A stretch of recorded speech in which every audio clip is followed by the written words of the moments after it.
Hi y'all. So I just went to the thrift store to try on clothes because it's that time again where your clothes don't fit and gaining weight makes it hard to find clothes that fit because you're like, oh, this looks like it would fit.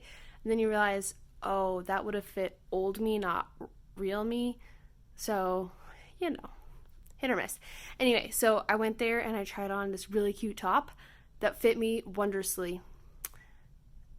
But let's just say that I'm going to be a super adorable pregnant woman because it was maternity clothing, but it was really comfortable. So maybe I should have gotten it. I don't know. I just didn't want the awkward questions of like, oh, are you pregnant? And yeah, I don't know. I don't think I'm confident in myself enough yet for that. Also, hello. Anyway. Also, some more tips with shopping. When you try on clothes, turn around. Don't face the mirror. Try on your pants, your shirt, whatever you're trying on. Get it situated, then turn around and look at the mirror and see if you actually like it. I read the other day that culture defines health as like skinniness. So would you want to be healthy if there was no before and after picture? And on a completely separate note, I have a doctor's appointment this coming Wednesday to figure out blood work, and it's just a follow-up appointment. I was thinking about how they're going to have to weigh me, and weight is obviously a touchy subject for somebody who's going through recovery from an eating disorder, and it can be either super triggering or devastating, or I'm hoping for the third option of not effective at all. I remember when I was with my dietitian in the very beginning of my journey with anorexia, I would be weighed by her every week. And I remember trying to either restrict or do everything I could to weigh the least when I was in her office, because she had a set calorie point for me that was more than I was eating. But she said, okay, let's say it was 2,000 calories a day. Hit that calorie point every day this week, come back, see what you weigh next week type thing. I always wanted to go under that amount and not gain weight. I guess it was because I wanted to lose weight on 2,000 calories so I could have a higher limit. I wanted to have no limit, actually, but I didn't think she was going to give me no limit, and I wasn't going to give myself no limit. That is so important in recovery. Right now, in this all-in journey that I'm doing, the book No Period Now What is kind of the guidelines I'm following. So eating 2,500 calories a day, no exercise, and just try to eliminate stress from your life. Haha. Anyway, 2,500 calories a day, it's not enough.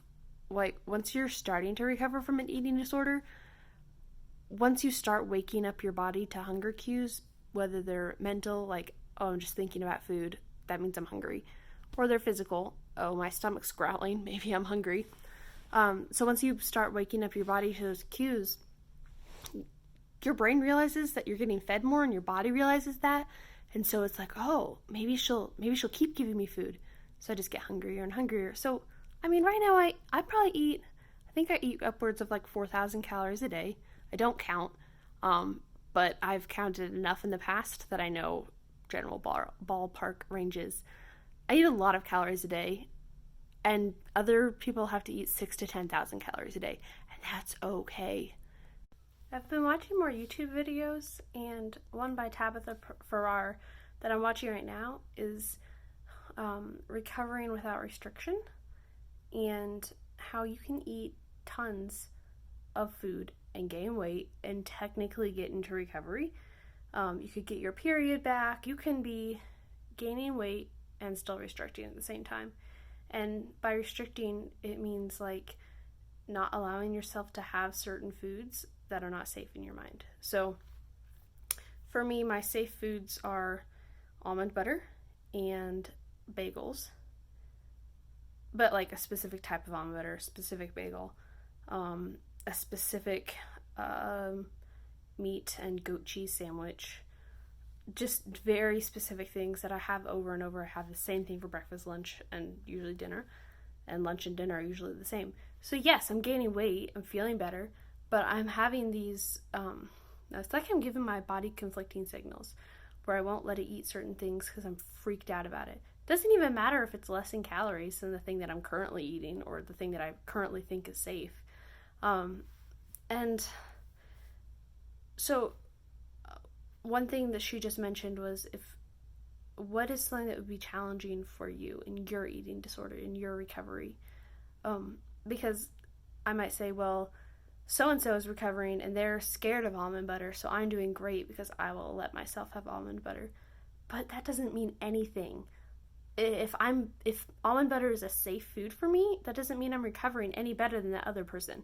So I've tried to think like what would be. Well, I've been trying to think what would be good challenges for me, but it's like an overwhelming amount of things would be good challenges for me. So I think I might start small, and maybe my husband and I usually go grocery shopping together. So I'm thinking maybe he can pick out, like, I don't know, one thing a week that we have different that I would never have usually. And that scares me because he's not what I would consider a, well, I was going to say healthy eater, but what is a healthy eater? What even is health?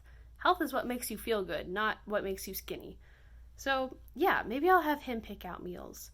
Or maybe I should do it more than once a week. That's like not very much, so I should probably do it more often.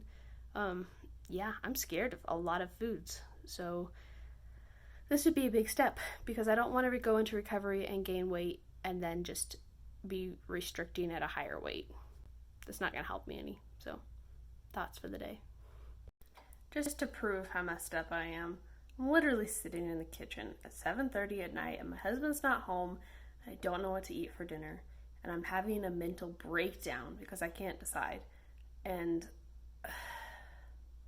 clearly, there's just so much messed up inside. I don't know what to do. Do I have a bagel? Do I have mac and cheese? Both of those things are really freaky and it sounds like a lot of carbs.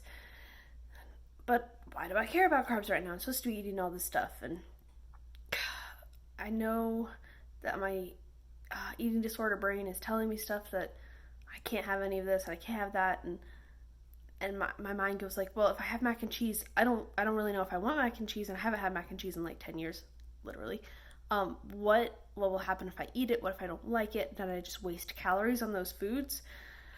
So just to, for anybody else out there going through this, I know what it's like and I sympathize with you, and I know we can overcome, but it's I realize how messed up this is. But I don't want to leave you on a bad note, so I'm sure I'll figure something out. But until then, keep going, warriors. You're doing great, and we'll see what happens.